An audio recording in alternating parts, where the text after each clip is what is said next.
Good afternoon.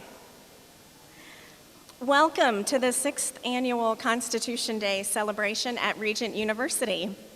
My name is Sarah Barron. I'm the Dean of the Library here, and I am thrilled that so many of you are here, so many friends and colleagues from the Regent community. Before we begin, I'd like to recognize some of our guests. If there are any students from Regent here, will you please stand? Regent students? Thanks for coming. How about Regent faculty and staff? Do we have any faculty and staff?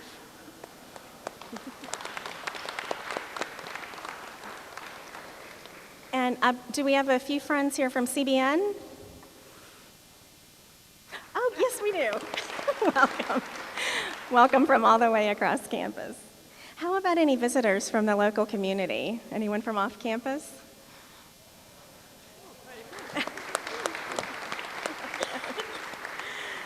Welcome. Thank you all for coming. We are just delighted that you're here.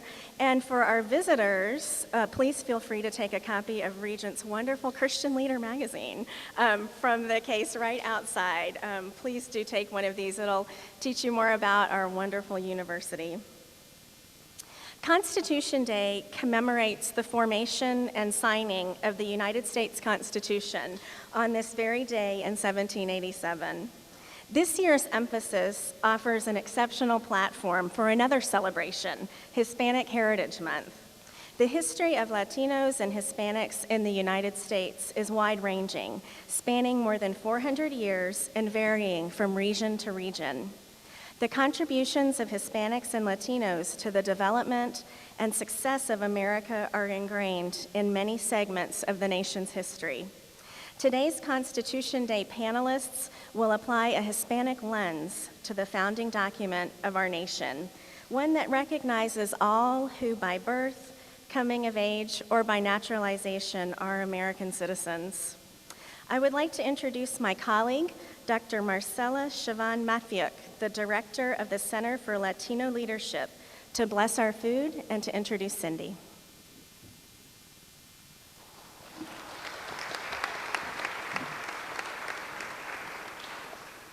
Thank you so very much. It has been noticed that we have already eaten. So how is that we are going to bless the food now?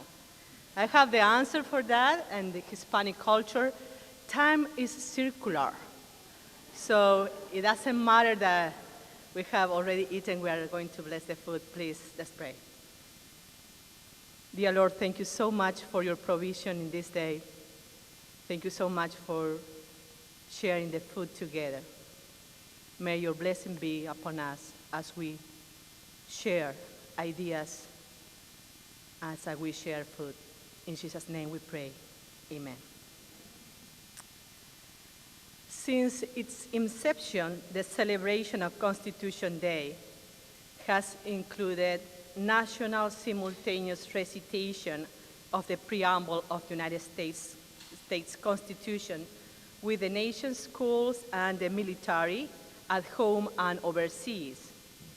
To lead us today in the recitation, I welcome Regent University graduate student Cindy Arrocho.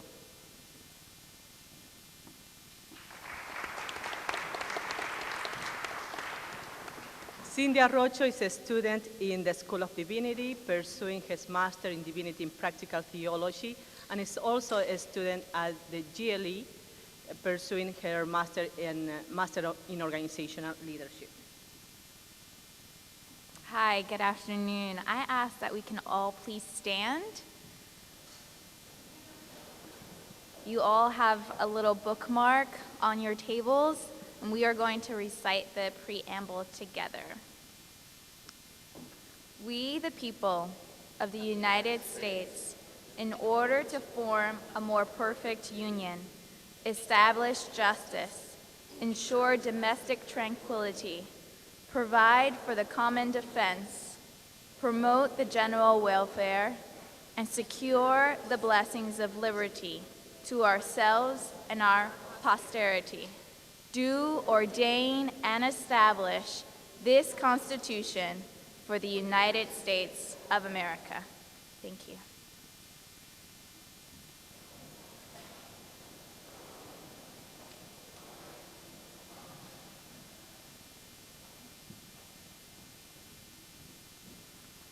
Thank you, Cindy. I'd like to introduce the moderator for our panel right now. Dr. Mary Manjikian is a visiting lecturer in the Robertson School of Government. She has taught courses in comparative politics, international relations theory, national security affairs, terrorism, politics, and the media and environmental politics.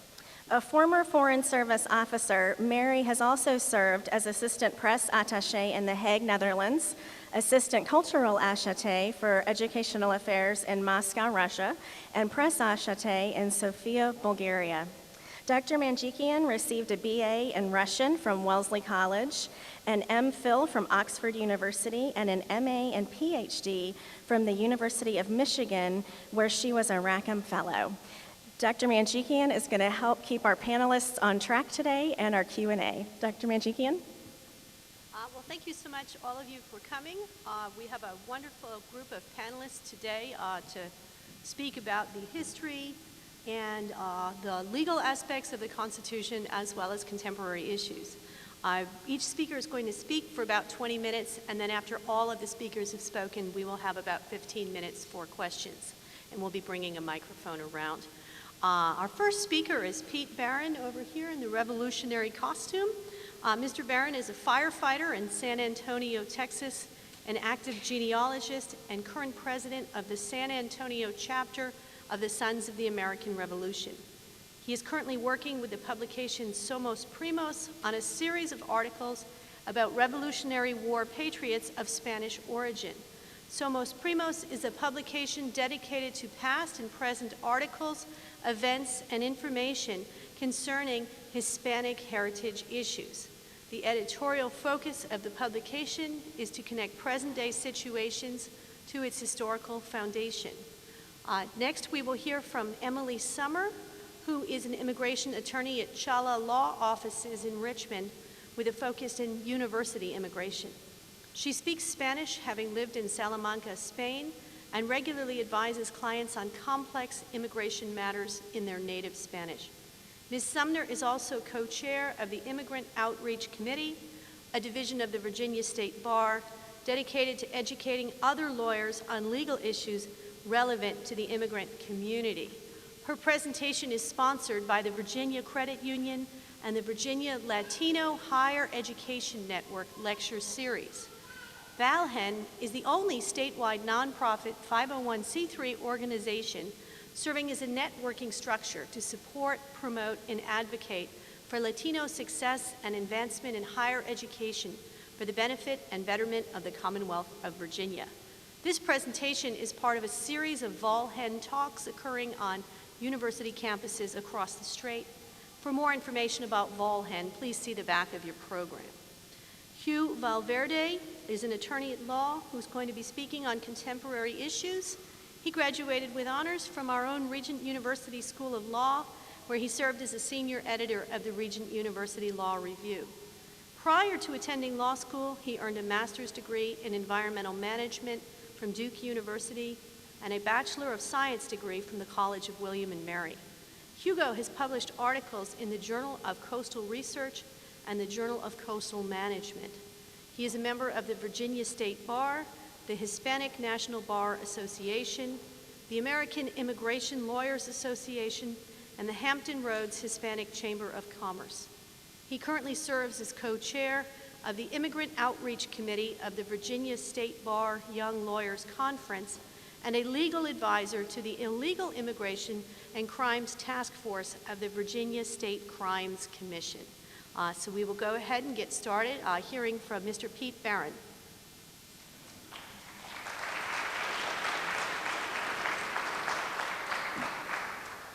Good afternoon. It's a pleasure to be here and hopefully enlighten all of you and get you thinking about some of the history behind the founding of this country. The history of the Revolution is so much Virginia. Virginia played such a vital role. I'm going to open you up to another role that isn't taught quite as much, but hopefully it'll pique your interest and it'll help explain some of what the the later speakers are going to speak about. Spain had a major role in the U.S. establishment, the development of this country, the founding of the Constitution, and the fighting of the battles. They teach us all about the French and how the French came over and the Germans were mercenaries and we fought them, and then the ones we caught converted, and then they fought for us because they were mercenaries, and that's just how it went. Spain did more. You have to think of how much influence Spain had on this continent. They founded the New World. They established colonies in Florida, Cuba, throughout the entire Gulf of Mexico, all of Mexico across to the Pacific, and they started working their way north through Texas, Arizona, New Mexico, California. These were all French possessions at the time of the Revolution. So when the Americans declared independence and the Americans started fighting the British, Spain was interested. They wanted to know what was going on. They wanted to know what was going on in their Americas because it was important. It was very important. If you think back 10 years before the Revolution, we had the French and Indian War. And the French and the British fought in the north. Well, the French was a Bourbon society. They had a Bourbon king. The Spanish had a Bourbon king. Those relations were important. And Spain assisted France during the French and Indian War. France lost. So Spain lost. And with that, New Orleans, Louisiana became a Spanish colony. The French had no standing army, no real navy. They were very weak. So at the onset of the Revolution, the French wanted to get the British. They wanted to get them back. The Spanish, they wanted the British to suffer, but they were a little afraid of what might happen. If Spain came out right off the bat and said, all right, down with Britain, well, guess what? Britain just sent all these troops to the United States, to the Americas. The colonists lost. Now all these troops are here. What are they going to do? They're just going to move south and take back all that property because it's cheaper to have them move south and fight than it is to bring them home. So Spain was very wary early in the war. They didn't want to jump right in. And France didn't jump right in either. They started sending materials and supplies and advisors, but they didn't declare war until 1779 as well. That's when they gave forward the troops in Washington after the Battle of Saratoga and made it readily available that they were sending troops to actually fight on American soil. Spain did more than just talk. As early as 1775, while everything was going on and the British had already done an embargo on the colonies, there were Spanish ships unloading gunpowder in Charleston. Charleston Harbor was a major port, our major port in the Southern Theater, and they were already unloading powder off of Spanish ships. The captains of those ships got court-martialed, and then after 4 or 5 years, everything just went away. But they were supporting the cause that early. The King of Spain gave 1 million Portuguese pounds in the summer of '76. Right after the signing of the Declaration, Spain gives 1 million Portuguese pounds, matched by France for 1 million Portuguese pounds. Well, why Portuguese? Because they didn't want it to come from Spain. They wanted it to come from somebody else because they didn't want to openly fund. But they were funding the war in '76. Our own Patrick Henry, governor of Virginia, as well as Charles Lee, another great Virginian, both sent troops down the Mississippi, down the Ohio, down the Mississippi to New Orleans to meet with the governor of New Orleans, Galvez, and say, hey, we're fighting for the same thing you're fighting for. We'll come down, we'll send troops down, we'll help you take Pensacola. Well, Florida was a Spanish colony. After the French and Indian War, West Florida became an English colony. It included Pensacola, the largest city. That was now an English colony with an English port on the Gulf. And Spain didn't want an English port on the Gulf. They wanted that prize, and the Americans said, we'll help you. We'll help you. Send us supplies. When we get more troops, we'll come back. And they did. They shipped supplies up the Mississippi, across the Ohio, into Pennsylvania, and to support New York's, Washington's assault on New York, his sieging of New York. That was actually Spanish gunpowder, some of it, that came up from New Orleans. So Spain is fighting a clandestine war. They're down in New Orleans, and they're assisting the cause as much as they can without saying they're doing it. In '79, May 5th of '79, the King of Spain declared war on Britain. This was after Saratoga. It was after the French had already agreed to commit troops. And it was to the point that they said, okay, the Americans are going to do something here. They may not win the war, but they're doing something. And what they're doing is keeping the British tied up enough. It's time for us to start doing something. Well, they'd spent the last 3 years preparing to do something. So when the governor of Louisiana learned that the war had started, the battle started. And Menchaca, Baton Rouge, Mobile, Natchez, these are all battlefields we know from the Civil War. Well, during the Revolution, Bernardo Galvez took troops and captured all of those cities. All of those British colonies were captured. It took him less than 6 months to secure the entire Mississippi as a Spanish possession and remove the British influence. Then became the major battle of Mobile, and following, they moved on towards Pensacola. Well, how is an army supposed to fight this far from home? How did the Spanish army have the strength and ability to seize the entire Gulf of Mexico and remove the entire Western Hemisphere from being a British possession? Much of that comes back to Texas. Texas is its own deal. It's founded by Virginians. I mean, you look at the Alamo and the falling of the Alamo, the majority of the soldiers there came from Virginia. Some of them went to Tennessee and then came to Virginia, but they were Virginians at heart. It was that same spirit of coming to Jamestown, gone to Texas, GTT, put it on the barn and come on down. We'd love to have you. They came down to Texas and they founded Texas. And in Texas was huge grasslands. If you see some of the old pictures, the grass stood 5 foot and covered prairies and plains. And it doesn't look like that anymore. I don't know what they did wrong, but we'll have to come back to your environmentalists to try to fix some of that. It was huge grasslands. Well, there's an area of San Antonio, it's called El Rincon. It's the area between the Cibolo and the San Antonio River, and it makes kind of more of a diamond than a triangle. And that was where the cattle herds were. There are longhorn cattle roamed these plains, and the rivers acted as the boundaries, and the entire area was full of cattle. Well, Galvez, who was governor, Bernardo de Galvez, was the governor of Louisiana. Prior to that, his father had been the viceroy for all of the Mexican colonies, everything in the Gulf of Mexico. So he had been to Texas. He had seen these cattle. He knew what it was like. And as he's sitting in Louisiana, down in Baton and New Orleans saying, I'm going to have to fight a war. How am I going to do it? A hurricane comes through and kills all the cows. You know how hurricanes are in Louisiana. So now he says, okay, now what am I going to do? Well, there are cows, there's steers, there's resources in Texas. I'm going to go get those resources out of Texas.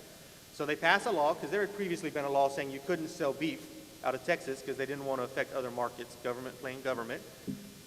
I want these cows and I want them in Louisiana. So they passed a law that said that they could export cows, and they exported 9,000 head of cattle from San Antonio to Louisiana to the Battle of Pensacola to up the Mississippi, and hundreds of horses.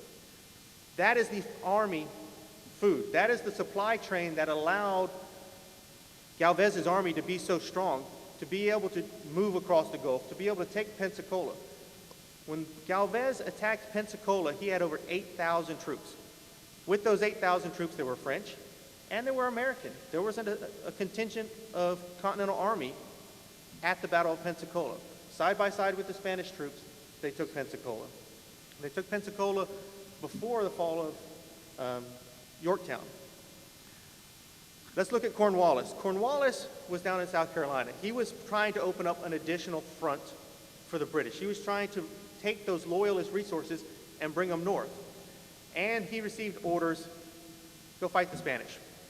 We need you to finish what you're doing. We need you to go fight the Spanish. We're trying to move the fleet south so that we can get into the Bahamas and get into the Med and weaken this Spanish threat. As Cornwallis is marching north, chasing Greene, he's getting farther and farther from his objectives, and nobody's happy with it.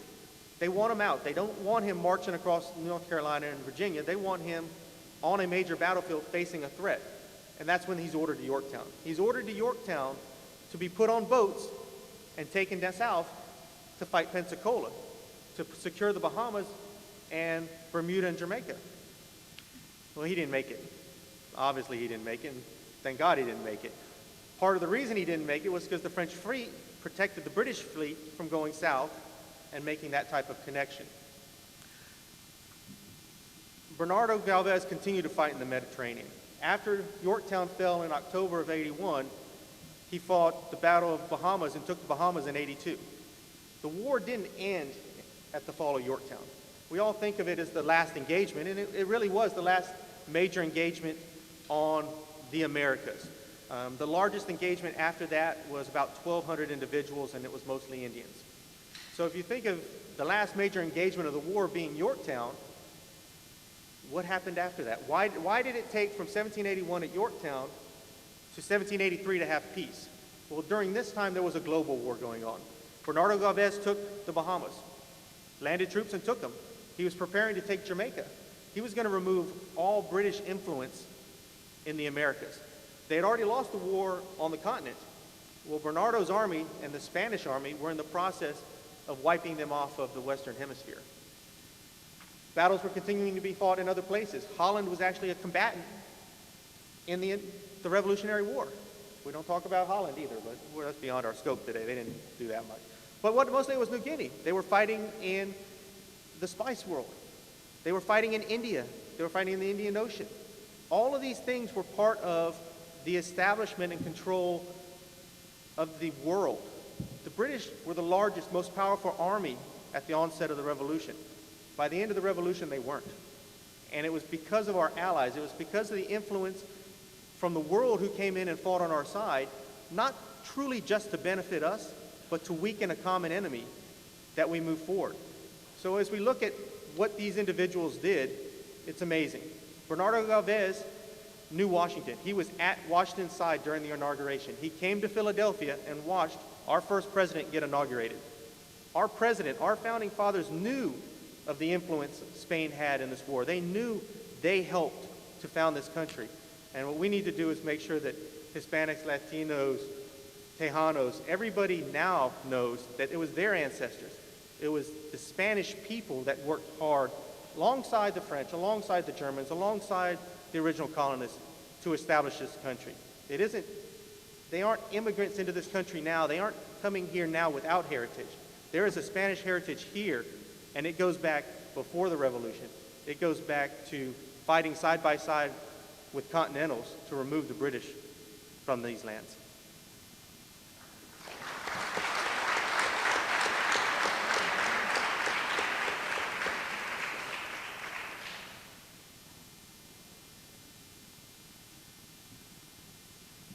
Good afternoon.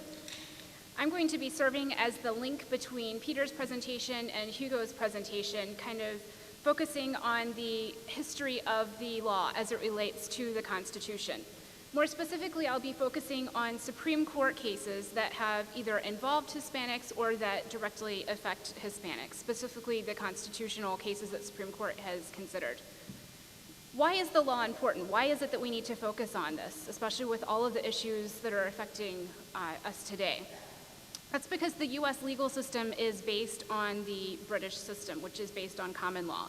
That's in contrast to the European and Latin American jurisprudence systems that are based on a civil code. In the United States and in the British system, a lot of our jurisprudence is based on case law, precedent, stare decisis, which is the doctrine of precedent. So that's why it's important to look back at what has happened in the past and see how that's affecting the issues that we're facing today.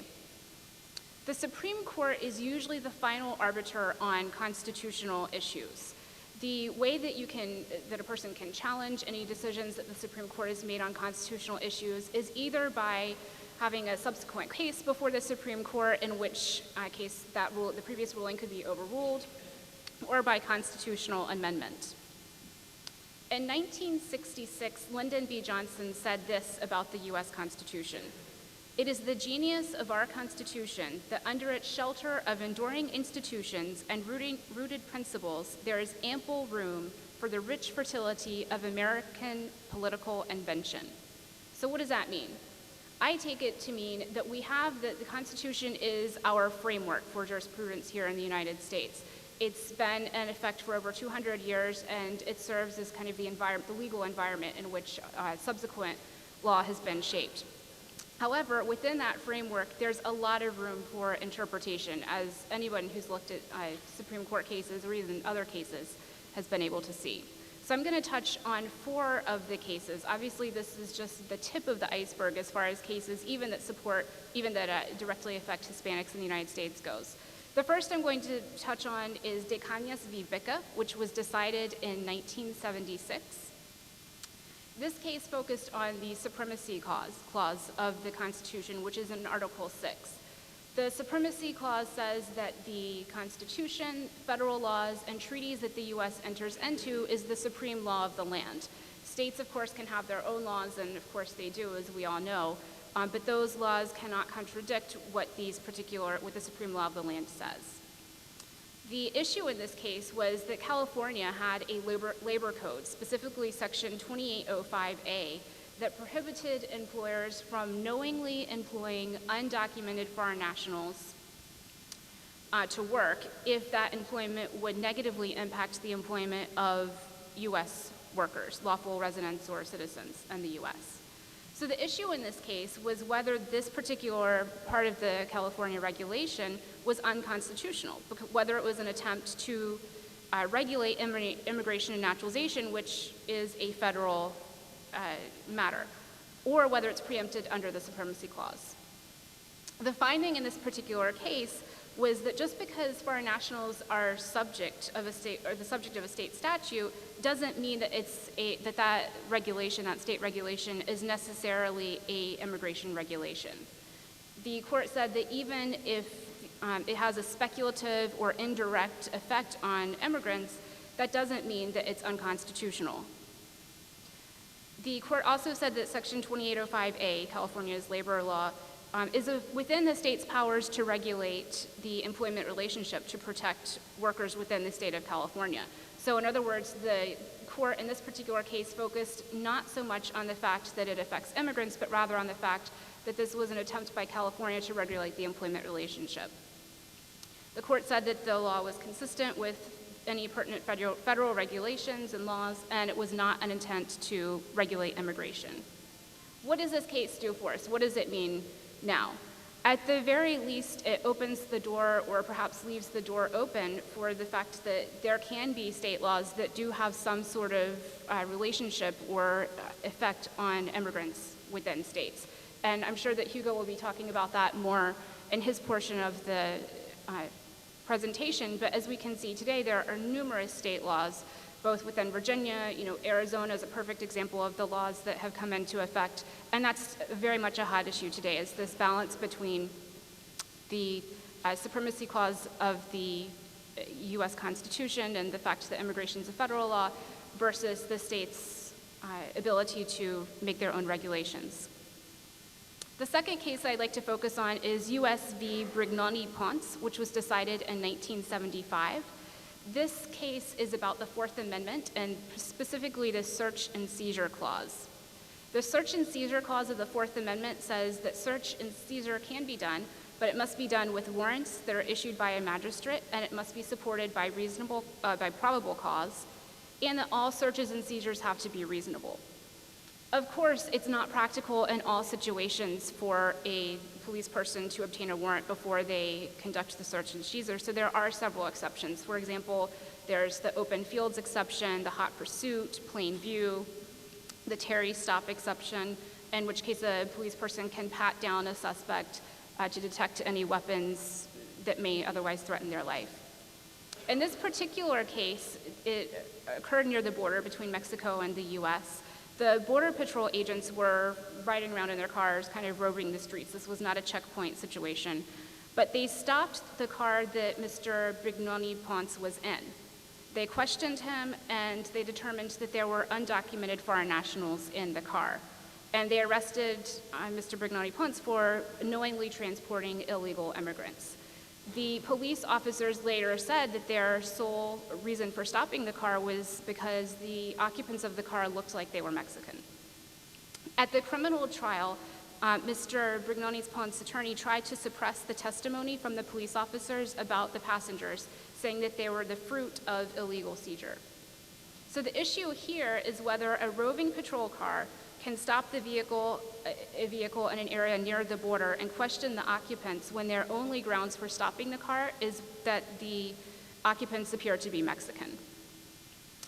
The Supreme Court decision in this case was a unanimous opinion, and the holding was that looking Mexican alone is not sufficient reason to stop the car. Justice Powell wrote the opinion in this case, and he balanced a couple of interests. He said, yes, we have a public interest in stopping undocumented foreign nationals from entering the U.S., but he said we also have a public interest in individual liberty, and that's interrupted when a car is stopped or when you're stopped and asked about your immigration status.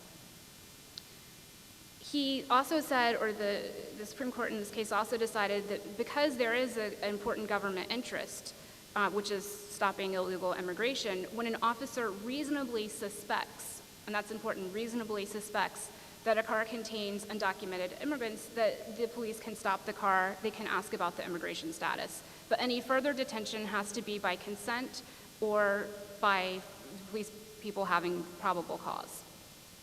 The court said that the fact that a person looks Mexican is not reasonable cause, or not reasonable belief to believe that they were undocumented aliens.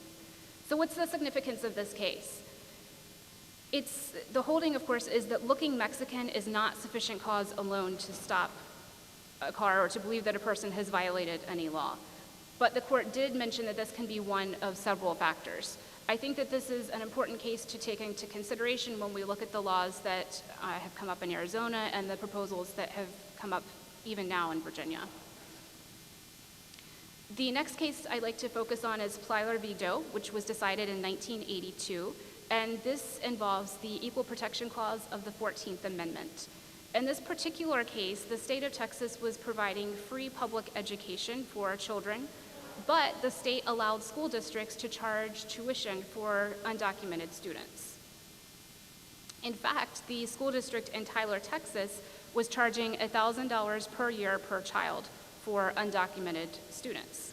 So the issue in this case is, can Texas deny this free public education to undocumented students that it does give to U.S. citizen students, consistent with the Equal Protection Clause of the 14th Amendment? So the first question is, does the 14th Amendment even apply to the undocumented students? The Supreme Court in this case, well, first Texas said that no, the 14th Amendment does not apply because the 14th Amendment references the people. Texas said the people does not include undocumented foreign nationals because they're not authorized to be in Texas. So therefore, the 14th Amendment does not apply. Justice Brennan gave the majority opinion in this case, and he said, well, in fact, the 14th Amendment does apply, at least the due process and equal protection clauses do apply in this case, because the 14th Amendment applies universally to all people that are physically present within the territorial jurisdiction of Texas. So then the analysis turns to whether the state action that Texas took, which again is denying this education to undocumented students, is permissible in terms of the Equal Protection Clause. And as any law student or lawyer will remember from their con law class, there are multiple standards that the Supreme Court can take when they're looking at equal protection issues. One is strict scrutiny, and under that, the court looks to see if whatever action it is that the state is taking furthers a substantial interest of the state. And they will use that standard if the action that's taken, the state action that's taken, affects a suspect class or a fundamental right. In this particular case, Plyler v. Doe, the Supreme Court decided that education is not a fundamental right, and they cited precedent for that. And they also decided that the presence of undocumented foreign nationals is not, quote unquote, constitutionally irrelevant. So basically they're saying that undocumented foreign nationals don't constitute a suspect class. Therefore, they wouldn't use the strict scrutiny analysis. Instead, they use the intermediate scrutiny analysis. And the intermediate scrutiny is, as the name implies, intermediate. The lowest level of review that the Supreme Court would use in such a case may be the rational review, and instead they decided to use the intermediate scrutiny. Texas said its reason for this action, for denying the free education, is to use their limited resources for the education of lawful residents. So in other words, they had a limited amount of funding for education. They wanted to use that for the people who were here lawfully. The court overturned that and said that that can't, under the Equal Protection Clause, that cannot justify the classification that they used in allocating their resources. So what is the significance of this case today? Obviously, we're in a very similar situation today. We are in an economic downturn, or perhaps recovering from one, depending on who you talk to. And we do have an influx of immigrants, including undocumented foreign nationals in our school systems. This is a rather controversial case, and it's been said that if a similar case comes up regarding social services for undocumented foreign nationals, that this case could be overturned in the future. The final case that I'd like to touch on is U.S. v. Verdugo Ordóñez, which was decided in 1990. This case actually limits the applicability of the Bill of Rights, which is the set of first 10 amendments to the Constitution, geographically and only to, quote unquote, the people. In this particular case, the Drug Enforcement Agency of the U.S. suspected that a Mexican national by the name of René Martín Verdugo Ordóñez was leading a drug ring that was smuggling large amounts of drugs into the United States. They decided they wanted to go after this guy, and so what they did was they went to Mexico. They found him driving his car in Mexico, not violating any other sort of Mexican laws, of course. They stopped him, they apprehended him, the U.S. Marshals are taking these actions. They blindfolded him, they drove him to the U.S. border, and they brought him into the United States. They did all of this without any explanation as to what they were doing and why they were doing this. Mr. Verdugo Ordóñez was meanwhile in the United States waiting trial for the drug charges. During that time, the DEA decided that they would go to his residences in Mexico, take a look around and see what they could find. They did this without getting a warrant from a U.S. magistrate first. As a result, they found tally sheets in his residences listing the amounts of drugs that he had actually smuggled into the United States, and they presented that as evidence in his trial in the U.S. His defense attorney, Mr. Verdugo Ordóñez's defense attorney, tried to suppress that evidence that was obtained in Mexico, saying it was a violation of the Fourth Amendment search and seizure clause. So the question in this case is, does the Fourth Amendment search and seizure clause apply to property that is owned by a non-resident and clearly non-citizen of the U.S. when the property is out, and also when the property is located outside of the United States? Rehnquist gave the majority opinion in this particular case, and he said that the people, and that's a key phrase here, the people refers to persons who are part of the community or who have at least ties to the national community in the United States. He said that the purpose of the Fourth Amendment is to protect people against to protect people of the United States against arbitrary action by their own government.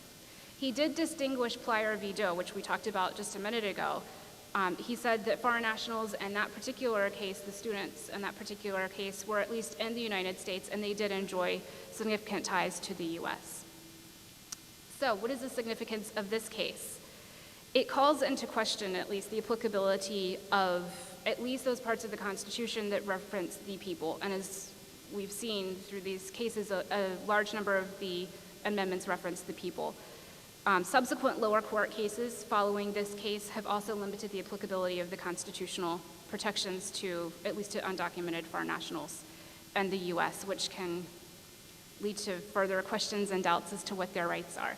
So that's a very brief overview. Like I said, I touched just the tip of the iceberg, even relating cases that relate to Hispanics, but that's in a nutshell. And with that, I will turn it over to Hugo.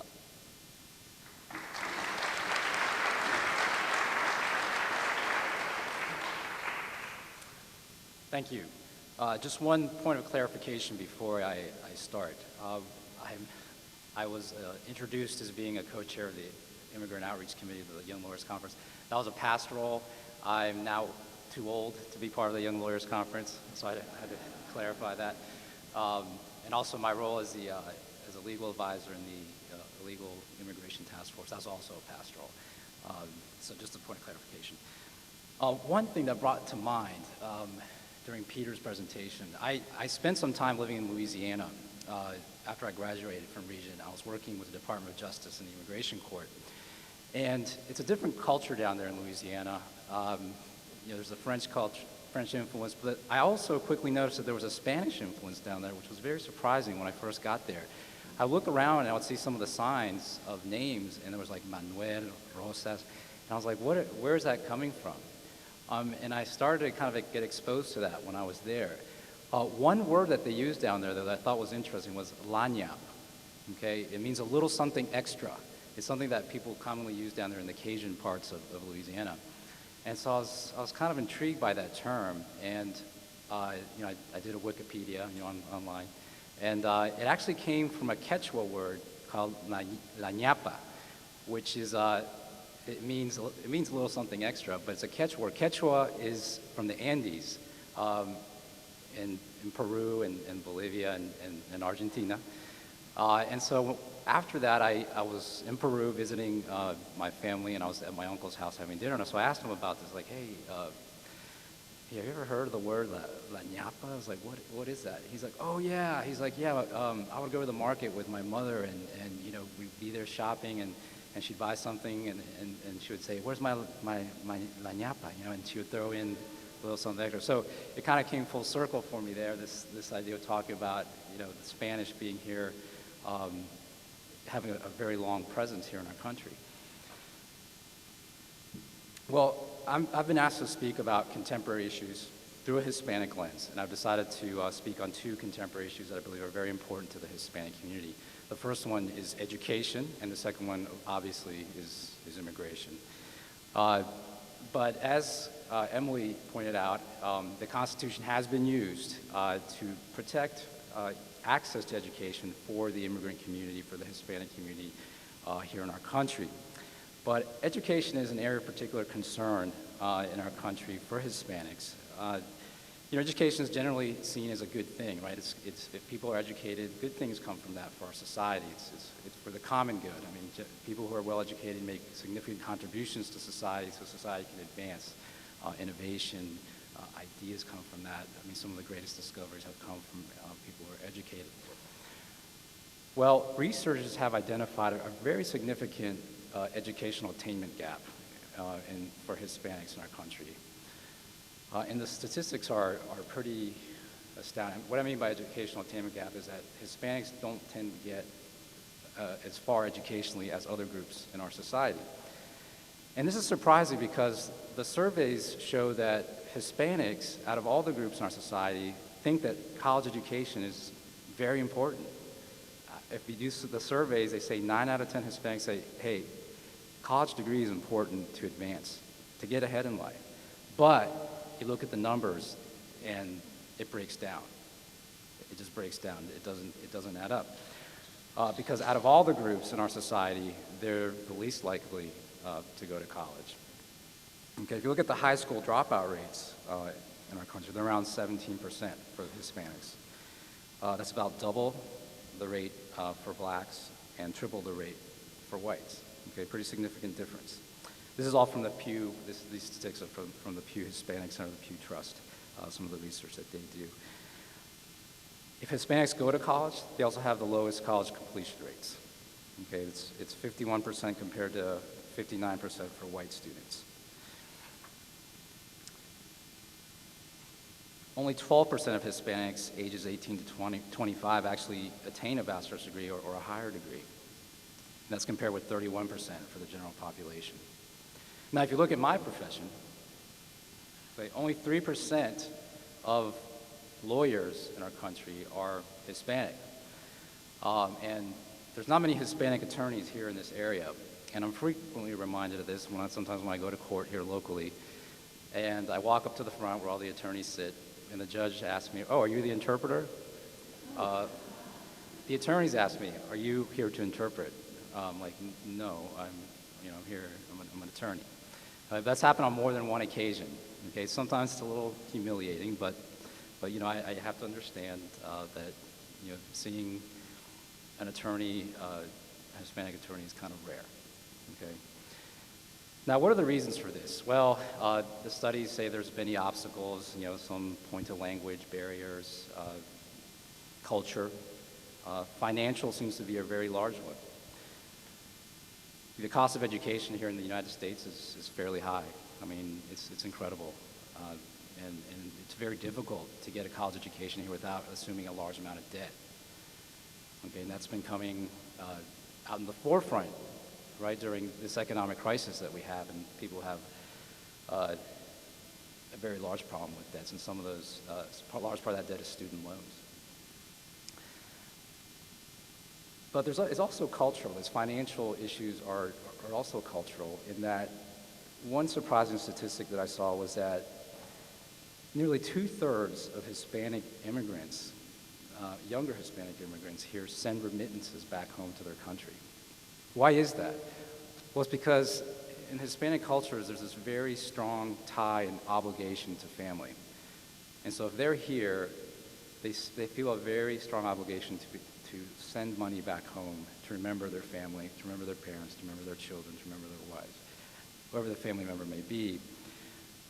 But because of that, that seems to be also part of the factor, one of the factors in Hispanic students making the decision to go to college. They just say, hey, I think it's a great idea, but it's just not a reality for me. Because you know what, back home, I have a family that's depending on me, so I can't do it. Also, 29% of Hispanic immigrant females ages 16 to 29 are mothers, compared to 12% of their white counterparts. Okay? That's also can be somebody who has a child at a young age. Obviously, it's going to be more difficult for them to go to college. Not impossible, but it can be very difficult. Now, this is very significant because out of all the minority groups in our country, Hispanics are expected to be the largest minority group fairly shortly. The statistic I saw was by 2050, the Hispanic population is expected to increase to 29% of the population and keep growing. And so if we don't change these statistics, this educational attainment gap, this is going to become a very large problem for our society, and we need to start addressing it now. Now, fortunately, there are several groups, there's several people here in this room that are addressing the problem. Marcela Chalan is very active with the Center for Latino Leadership to bring this to the attention. She invited me early this year to attend a Hispanic Heroes Symposium up in near Richmond area. It's sponsored by the Hispanic Scholarship Fund. It's a very neat program. Kids from all over Virginia come to this congregate in this college campus. And Hispanic professionals, role models are invited to this event, and the high school students just have an opportunity to meet Hispanics that have been successful, have gone to college, and it's really amazing. I mean, after I was there, I had probably 15 young high school students just following me around, just dying to talk to me about how did you become an attorney, what do you do, how did you do it. And I really felt like that the people who were there, the Hispanic professionals who were there, were really motivating these kids to say, hey, I can do it. I can do it. These people did it, I can do it too. Okay? So there's a lot of people who are addressing the problem. We need to address the problem. All right, moving on to the issue you've all been waiting for, I'm sure, is immigration. Okay, this issue is of particular importance to Hispanics. Okay? Three-quarters of the undocumented population in the United States are Hispanic, and about 47% of the foreign-born population in the U.S. are Hispanic. It's an issue that affects them greatly. Now, one thing to keep in mind, particularly the way it's discussed in the media, it seems that the media portrays this as just a border problem. Okay, it's all at the border. But actually, if you look statistically, I'm having trouble with that word, 45% of the people who are here undocumented actually didn't come through the border. They came here legally on visas and they overstayed. And so if we're really going to address the problem, we can't just focus on the border. Okay, it has to involve a more comprehensive approach than that. Now, many in the Hispanic community are alarmed, by recent developments like the Arizona law. And not just in Arizona, there's been several other developments in other states, including here in Virginia recently, that has the Hispanic community kind of alarmed, because they really feel like they're being targeted. Well, why is that? Well, anytime you turn on the TV and the topic of illegal immigration comes up, it's always a Hispanic person, that's on the TV screen. Anytime there's a picture of an illegal immigrant crossing the border, it's always a Hispanic person. And Anytime there's discussion of immigrants taking American jobs, it's always a Hispanic person. Well, under the Arizona law, okay, what's alarming about it is that they feel particularly targeted by that law because it allows a law enforcement officer, if he has reasonable suspicion that the person is here in violation of the immigration laws, to detain the person or a little longer than normal to determine his immigration status. Okay. Well, the problem is immigration status is just that. It's a status. Okay. It's not something that you can really determine from the outside. If I wasn't wearing a wedding ring, would you be able to tell that I was married? No, there's really not much on the outside that you could look and determine if I was married or not, or if I was retired. There's really not much on the outside. It's a status. Okay? Immigration status is that. It's a status. And so what is a law enforcement officer possibly going to use to create this suspicion that a person is here undocumented or in violation of the law? And that's where Hispanics feel targeted. Even though the law says that racial profiling is specifically prohibited, it's very intuitive that if you just think about it, that how are you determined if someone is here in violation of the immigration laws when it's the status? I mean, it's just very difficult for me to understand, and I think for many Hispanics who feel targeted by this to understand. Now, did you know that in our country there's an estimated 50,000 illegal Irish immigrants living in the U.S.? It's true. It's true. Now, do you think they're going to give rise to reasonable suspicion being here in our country in violation of the immigration laws if they get stopped in Arizona? Maybe.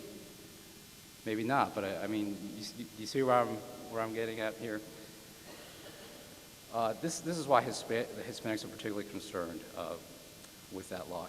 Determining immigration status is actually a fairly complicated question that Emily and I would love to spend some time telling anybody who's interested about. I've had 2 cases locally where ICE has illegally detained U.S. citizens. Okay? It happens. Determining immigration status is very complicated. Even the ICE agents who receive specific training in this sometimes get it wrong. In some cases, the citizen has been detained for months, okay, until they contact an attorney and an attorney could finally do something about it. But it happens. What it brings attention to, though, the Arizona law is just a symptom of the larger problem that our current immigration system is broken. It's not working, okay? But the federal government really hasn't done anything about it, okay? So people are frustrated about it. Not only states like Arizona, but also the Hispanic community. I mean, they've been promised a lot of things. I think Hispanics are frustrated in feeling that they're being used like pawns in a political campaign or as an attempt to get a voter base. And so the debate has gotten so polarized recently that it's been very difficult to make any meaningful progress at arriving at any kind of solution to this issue. And I think Richard Land, who is the president of the Ethics and Religious Liberty Commission of the Southern Baptist Convention, he said it well. He said that the time to forge a fair, just, and compassionate consensus on this issue is now. It has often been said that the politicians think about the next election while statesmen think about the next generation. It is time for the nation to insist that our elected representatives behave like statesmen and not politicians on this critical issue. Okay, we need statesmen to kind of step up to the plate on this issue. We've spent too long huddling on our one side here, the other side there. We need to spend more time at arriving at a solution to this problem. Now, I think this discussion should be guided by principles, okay? And I think as many people here, they subscribe to the Judeo-Christian tradition, and I believe that the Judeo-Christian tradition has principles to apply in this issue. What are they? Well, one is to always remember that immigrants, whether they're documented or undocumented, have been created in the image of God. Okay, so because they've been created in the image of God, they have an intrinsic dignity and value as a human being. Sometimes our words can be very powerful, and we have to be careful with them. And sometimes we like to apply labels to undocumented immigrants, refer to them as illegals. Okay, now it's subtle, but just that very term almost gets you to start thinking about these people as somehow less than human. And if they're less than human, then all of a sudden you can start doing things to them that may not be okay to do it to other people. Okay, but we always must remember that whether a person is here undocumented or not, they're still created in the image of God, and they have value because of that. Now in Leviticus, in the book of Leviticus, Leviticus 19:33 to 34, it says, "When a stranger sojourns with you in your land, you shall not do him wrong. You shall treat the stranger who sojourns with you as a native among you, and you shall love him as yourself, for you are strangers in the land of Egypt. I am the Lord your God." Okay, what do we get from that verse? Well, one is that there is an element of justice, okay, that we should ensure that we do not mistreat the alien, the sojourner that is living among us. Okay, to make sure that he's not mistreated, he's not deprived of justice. Then also that we treat him with compassion. Okay?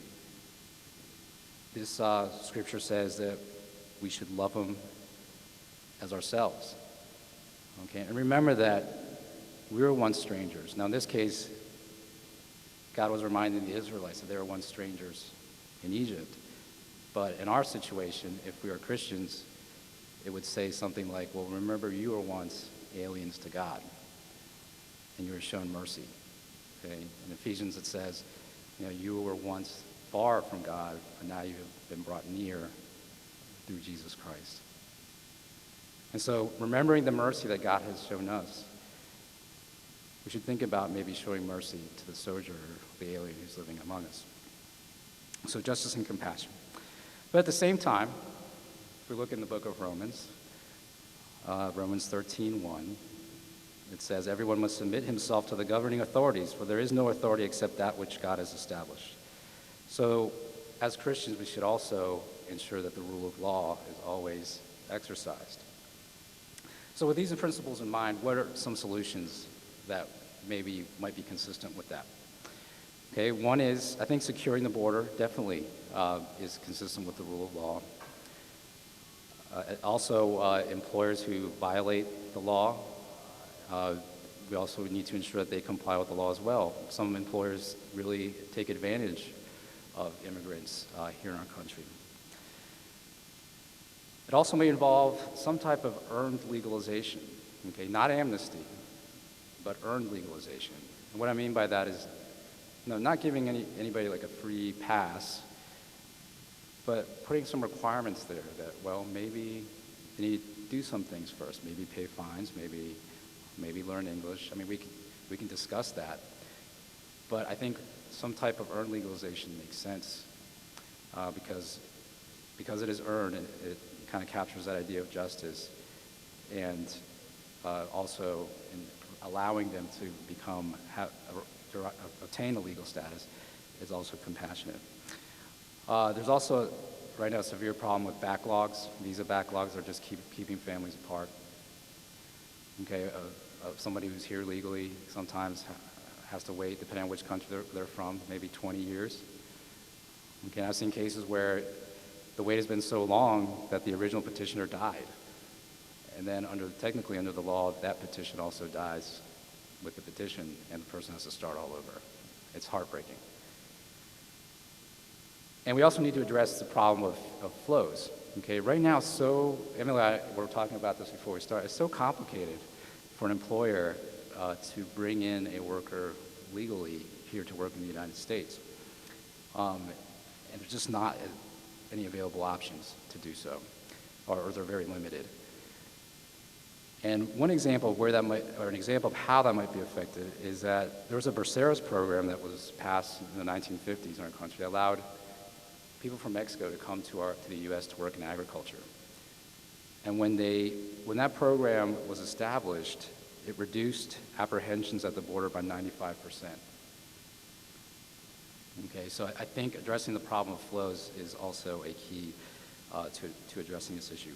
One last thing I wanted to mention is the DREAM Act. Some of you may be familiar with that or not. It was recently in the news. Senator Reid is planning to put the DREAM Act as an amendment. But what that would do is it addresses the issue of children who came here at a young age, okay, undocumented, and when they come of age, they hit a roadblock. They can't get driver's licenses. It's very difficult for them to go to college. They can't work. And as you can imagine, for a child at that young, critical age, how difficult that could be.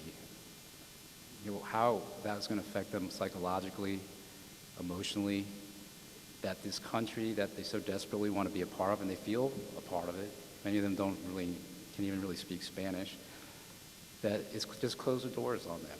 Okay, but the DREAM Act would allow children who have come here under the age of 16 and have at least been here for 5 years an opportunity to apply for lawful permanent residence and maintain that lawful permanent residence if they go to college. Okay, again, this addresses the education issue, or they serve in the military.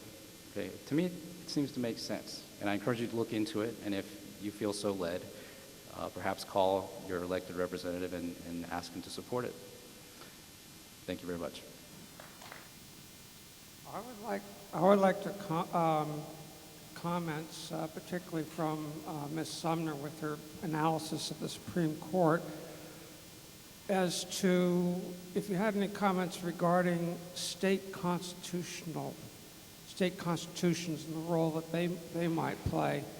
What I have in mind is that there is some discussion that under the federal immigration law, that if a same-sex couple immigrates to the United States and decide to live there and become citizens, that would naturally follow that they would want recognition of their marriage by whatever state they're living in. And we do have a number of states, including Texas and even here in Virginia, where you have a constitutional amendment which really cuts against that, which says that a marriage shall be only between one man and one woman. So I wanted to get some sense of whether you had anything to say regarding the role that state constitutions might play in these immigration matters. Well, that's definitely a good question and a very tricky issue. We'll have to see how it plays out. As the immigration law stands right now, am I right that they don't recognize same-sex?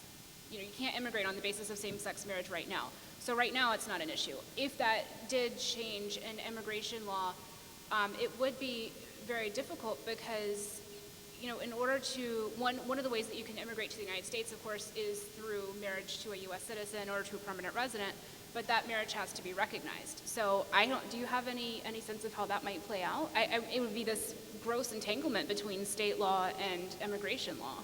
Yeah, and I believe there's the Defense of Marriage Act as well. That's right. A federal act, and unless that changes, I don't know how the immigration law would change to allow same-sex marriages as to be a basis for immigration.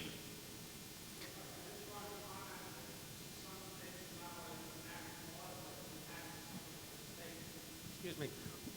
Since a lot of states have not only enacted laws, their own state DOMAs, for instance, in addition to the federal DOMA, but they put these principles within their constitution, it would seem to me that this makes it even more problematic. I will say that the pressure is to recognize same-sex marriages as a basis for immigration. There definitely is a lot of push for that right now.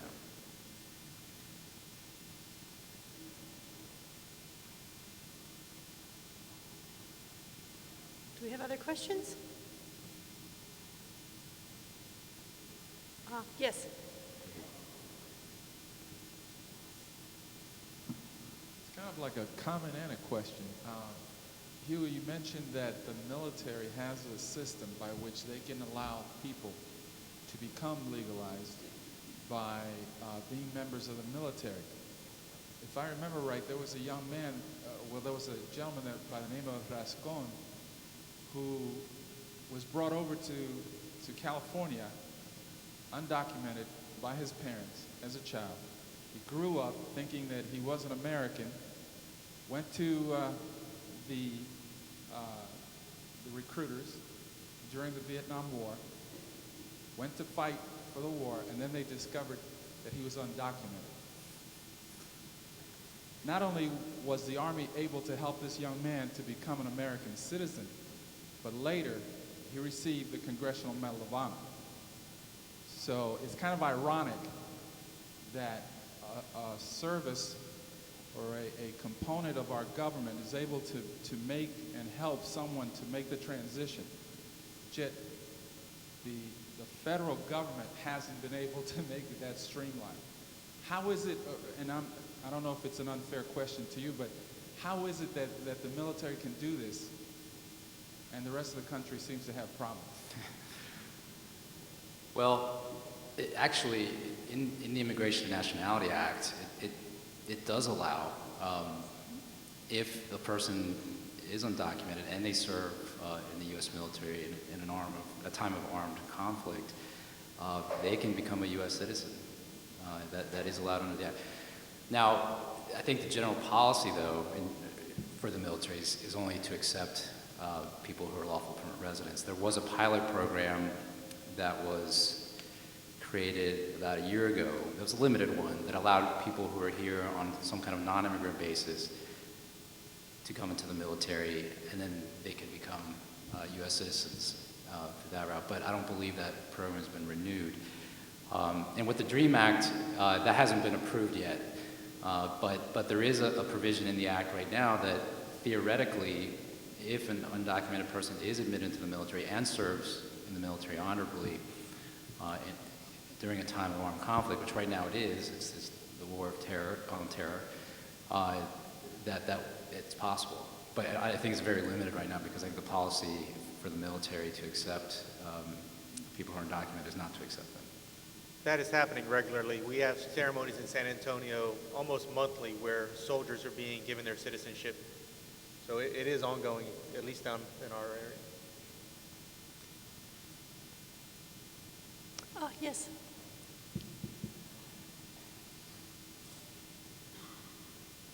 I just wanted to make sure I understood correctly. Ms. Summers, are you saying that the state might have more of a footage to actually, I'm going to use the word interfere, with the federal immigration laws? Is that what you were saying? That something could be overturned? So, for example, right now in Virginia, we are having our governor exerting and wanting to put more laws to stop people from being able to get their license and so forth. So are you saying that we're being put on notice that we have to fight a little harder because the state could have that power? Is that what you were saying? It's hard to hear.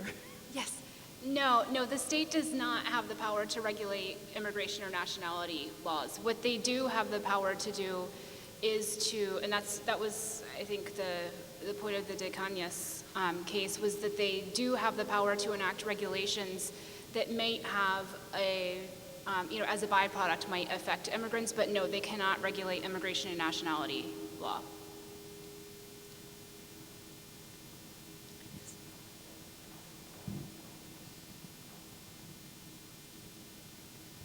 As a commentary,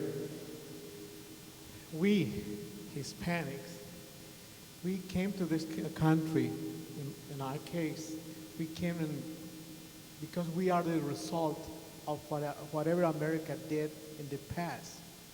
I'm a fourth-generation Christian, but my grandparents, they became Christian because a missionary from these lands came to my country, brought the gospel, and now I can see myself and my family, my people as a missionaries in reverse to this nation. And here in this awesome presentation, I can see the tapestry, how the Lord, not only the circumstances, how the Lord make this nice tapestry, which is America. And we, as a Hispanic, we feel a part of this. Reverend Sam Rodriguez was the main speaker of the summit a couple of days ago down here in Regent, and he said, we Hispanics, and he said H, capital H, his, related to Lord, panic to the darkness. Panic not to America, not to the good things that we have in America. We came to love, to embrace, to make great this country. If things like this in our region help us to realize that we are part of the American dream. Because the American dream without Jesus Christ is a nightmare. And that's the reason we came. And all those legal things, we as immigrants, we need to enforce bad enforcement of the law without changing the immigration. Well, it's a cruelty. Enforcement without compassion is immoral. Enforcement of the law with separation that take a part of family is unacceptable. We, as a family of God, as a university, as a Christian, needs to push forward to make greater this nation. Thank you.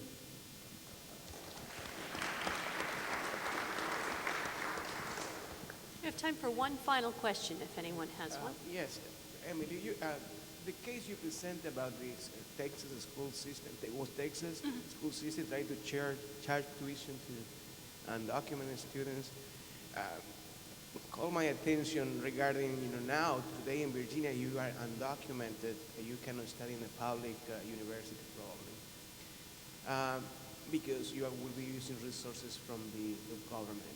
Now, somebody from Virginia State University shared a story with me these days and say, okay, we got private money and a scholarship to educate undocumented Hispanic students.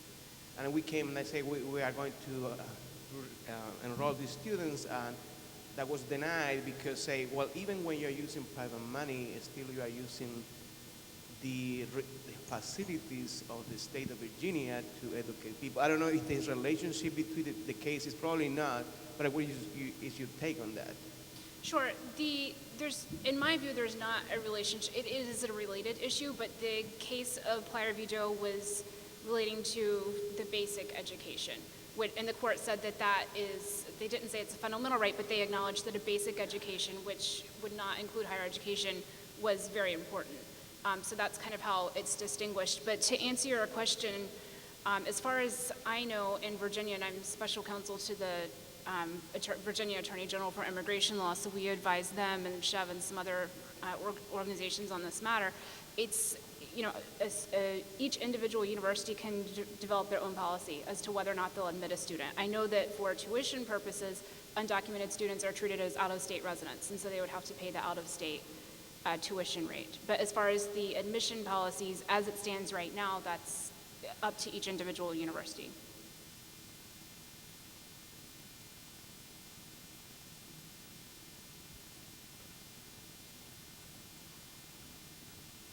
Well, please join me in thanking our panelists.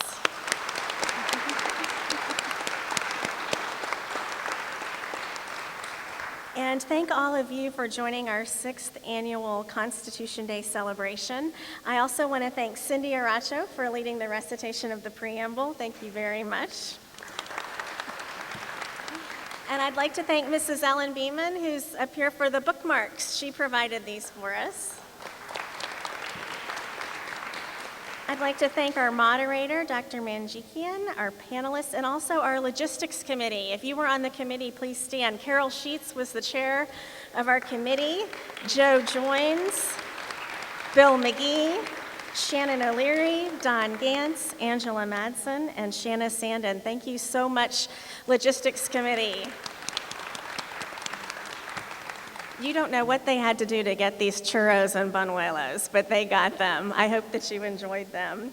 I also would like to thank our sponsors, the Regent University Center for Latino Leadership, the Law Library, Student Services, the University Library, Valhen, the Virginia Latino Higher Education Network, and the Virginia Credit Union. The Virginia Credit Union was pleased to provide financial support for this event.